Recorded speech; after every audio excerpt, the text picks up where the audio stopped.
सूरज की किरणें चारों ओर फैल रही थीं। पंछी चहचहा रहे थे। टूनी एक डाल पर बैठी थी और दूसरी चिड़िया गुड्डी से बातें कर रही थी। अरे गुड्डी, सुनो ना, तुमसे एक बात करनी है। क्या हुआ टूनी? इतनी जल्दी जल्दी क्यों बुला रही हो? मुझे तुम्हारी मदद चाहिए। मुझे देखना है कि आकाश में सबसे ऊंचाई तक कौन उड़ सकता है। तुम तो इतनी तेज उड़ती हो, क्या तुम मेरे साथ कोशिश करोगी? ऊंचाई तक उड़ने में तो मैं माहिर हूँ, लेकिन ये खेल क्यों टूनी? अचानक ऐसा क्या ख्याल आया? मुझे आसमान के ऊपर तक जाना है, बादलों के पास। मैं जानना चाहती हूँ कि वहाँ क्या हो रहा है। शायद कोई खास चीज हो। बादलों के पास? लेकिन इतनी ऊंचाई तक जाना आसान नहीं। टूनी, वहाँ हवा भी ठंडी होगी। मुझे पता है, इसलिए मैं तुमसे कह रही हूँ। तुम मुझसे ज्यादा ताकतवर और तेज हो ना। अगर तुम कोशिश करोगी तो जरूर सफल हो जाओगी। ठीक है, मैं कोशिश करूंगी। लेकिन अगर हवा ठंडी हुई और उसने मुझे रोक दिया तो? ओफो, तुम बहुत बहादुर हो गुड्डी। अगर ठंडी हवा आएगी तो अपने पंखों को और जोर से फड़फड़ाना, और अगर थक जाओ तो नीचे आकर मुझे बता देना। हम फिर से कोशिश करेंगे। ठीक है टूनी, हम दोनों साथ ही उड़ते हैं। देखते हैं कि मैं कितनी ऊंचाई तक जा पाती हूँ। गुड्डी और टूनी दोनों पंख फड़फड़ाती हैं और तेजी से आसमान की ओर उड़ान भरने लगती हैं। टूनी नीचे होती है और जोश में गुड्डी को आवाज लगाकर चिल्लाती है। शाबाश गुड्डी, तुम कर सकती हो। बस और ऊंचाई पर जाओ, और ऊंचाई पर जाओ। वो दोनों ऐसे ही तेज और ऊंची उड़ानें उड़ती रहती हैं। अचानक बादलों के करीब पहुंचने पर वहां पर जोर जोर से गड़गड़ाहट होने लगती है, जैसे मानो अभी बिजली चमक जाएगी। गुड्डी थोड़ा सा डर जाती है, लेकिन टूनी उड़ती रहती है। एकदम अचानक से वहां पर जोर से बिजली कड़कती है। गुड्डी डर के वहीं रुक जाती है, लेकिन टूनी नहीं रुकती और वो आगे उड़ती चली जाती है। हे भगवान, ये टूनी कहाँ जा रही है? वहाँ तो बहुत जोरों से बिजली कड़क रही है। अगर उसे कुछ हो गया तो जंगल के सभी पशु पक्षी मुझे नहीं छोड़ेंगे। वो तो सब मुझे पे इल्जाम लगा देंगे कि मैं इतनी समझदार हूँ और टूनी को वहाँ जाने दिया। गुड्डी थोड़ी देर और आगे उड़ने की कोशिश करती है, लेकिन तेज हवा और बिजली की गड़गड़ाहट उसे आगे नहीं बढ़ने देती। उसे लगता है कि उसने टूनी को खो दिया और वो रोते रोते जंगल वापस आ जाती है। अरे गुड्डी, क्या हुआ? रो क्या रही हो? काकी, मैं और? घबरा क्यों रही हो? बताओ ना। काकी, मैं और टूनी ऊपर आसमान में ऊंची उड़ान लगा रहे थे और हम उड़ते उड़ते बादलों के नजदीक पहुंच गए। वहां पर जोर से गड़गड़ाहट और बिजली कड़क रही थी। मैं और आगे नहीं जा पाई, लेकिन टूनी आगे उड़ गई। पता नहीं उसे कुछ हो तो नहीं गया होगा ना काकी? हे भगवान गुड्डी, इतनी समझदार होते हुए भी तुम टूनी के साथ इतनी ऊंची उड़ान उड़ने क्यों गई? तुम जानती हो ना कि उसे इस तरीके के खतरे और नई नई चीजें करने का कितना शौक है, लेकिन हम लोगों को तो उसे रोकना चाहिए ना। जंगल के सभी पशु पक्षी टूनी के लिए परेशान हो जाते हैं। उधर टूनी और ऊंचाई पर उड़ी चली जा रही थी। देखो कितने काले बादल और कितनी ठंडी ठंडी हवाएं चल रही हैं। टूनी आसमान में उड़ती चली जाती है।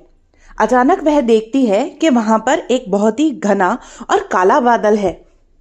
अरे, ये बादल तो बड़े गुस्से में दिख रहे हैं। ये काले काले क्यों हो गए हैं? बारिश का तो कोई मौसम नहीं है। मुझे जाकर देखना चाहिए। टूनी बादलों के करीब जाती है। बादल में बिजली चमकती है। एक गड़गड़ाहट की आवाज आती है। टूनी थोड़ा डरती है, लेकिन हिम्मत कर कर बोलती है। बादल भैया, आप इतने काले और गुस्से में क्यों हैं? क्या हुआ? ओ टूनी, मेरी बात सुनो। जंगल के लिए एक बड़ी मुसीबत आने वाली है।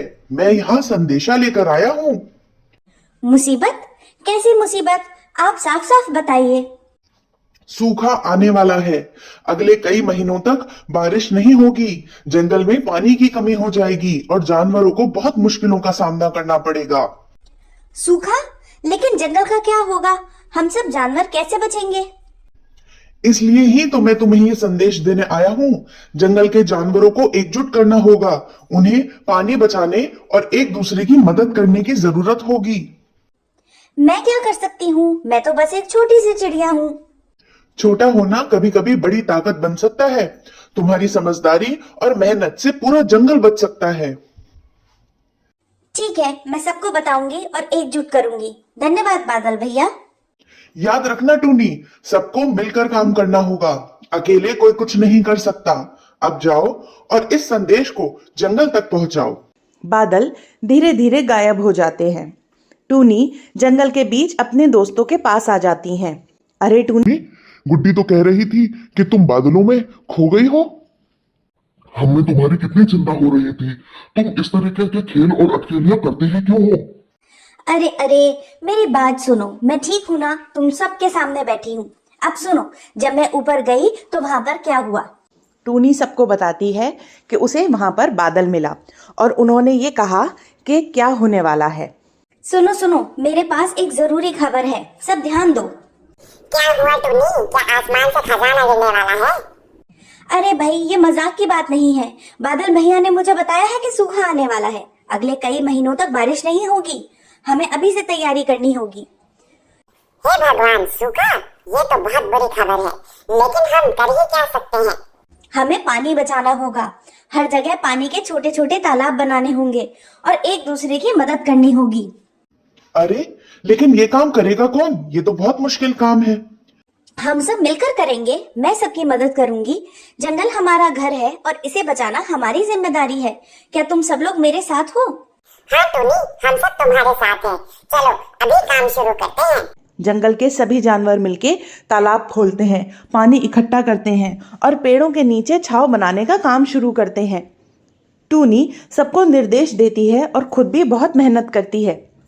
अगर हम सब मिलकर काम करेंगे तो जंगल को सूखे से बचा सकते हैं। बादल भैया सही कह रहे थे, एकता में ही ताकत है। सूरज डूब रहा होता है। सभी जानवर थके होते हैं लेकिन खुश होते हैं। तालाब बन चुके होते हैं, पानी इकट्ठा हो गया था। सब टूनी का धन्यवाद करते हैं। टूनी, तुमने हमें एक बड़ी मुसीबत से बचा लिया। तुम सच में बहुत समझदार और बहादुर हो। हम सब ने मिलकर काम किया है। अगर हम हमेशा साथ रहेंगे तो कोई भी मुसीबत हमें नहीं हरा सकती। कुछ समय बाद जंगल की जमीन सूखी और फटी हुई हो जाती है। पेड़ मुरझा जाते हैं और घास पीली पड़ चुकी होती है, लेकिन बीच में बने तालाब में पानी भरा हुआ होता है। जानवर तालाब के पास इकट्ठा होते हैं और खुश होते हैं क्योंकि उनके पास पानी है। टूनी एक ऊंची डाल पर बैठी सबको देख रही होती है। टूनी, अगर तुमने हमें पहले ना बताया होता तो ये सूखा हम सबके लिए बहुत खतरनाक हो सकता था। तुम्हारी वजह से आज हमारे पास पानी है। हाँ भैया, मैंने सब अकेले नहीं किया। आप सबने मिलकर मेहनत न की होती तो ये तालाब कभी नहीं बनते। ये सब हमारी एकता और मेहनत का नतीजा है। हाँ टूनी, तुम बिल्कुल सही कह रही हो। अगर हमने मिलकर तालाब ना बनाए होते तो आज हम बहुत मुश्किल में होते। सूखा तो एक संकेत है दोस्तों। हमें हमेशा अपने जंगल का ध्यान रखना चाहिए, पानी बचाना चाहिए, पेड़ लगाने चाहिए और एक दूसरे की मदद करनी चाहिए। ये हमारी ही जिम्मेदारी है। ये सूखा हमें सिखाने आया था कि हम कैसे संकट का सामना कर सकते हैं। सही कहा टूनी। अब हम हर साल पहले से ही तैयारी करेंगे ताकि किसी भी मुसीबत का सामना कर सके। और हमें ये भी याद रखना होगा कि हमारी मेहनत का फल हमेशा मिलता है। तो आप सबको हमारी टूनी चिड़िया की रोमांचक कहानियों का ये एपिसोड कैसा लगा, हमें कमेंट करके जरूर बताएं। और यदि आपको ये कहानी जरा भी अच्छी लगी हो तो हमारे चैनल को लाइक, शेयर और सब्सक्राइब करना ना भूलें। धन्यवाद।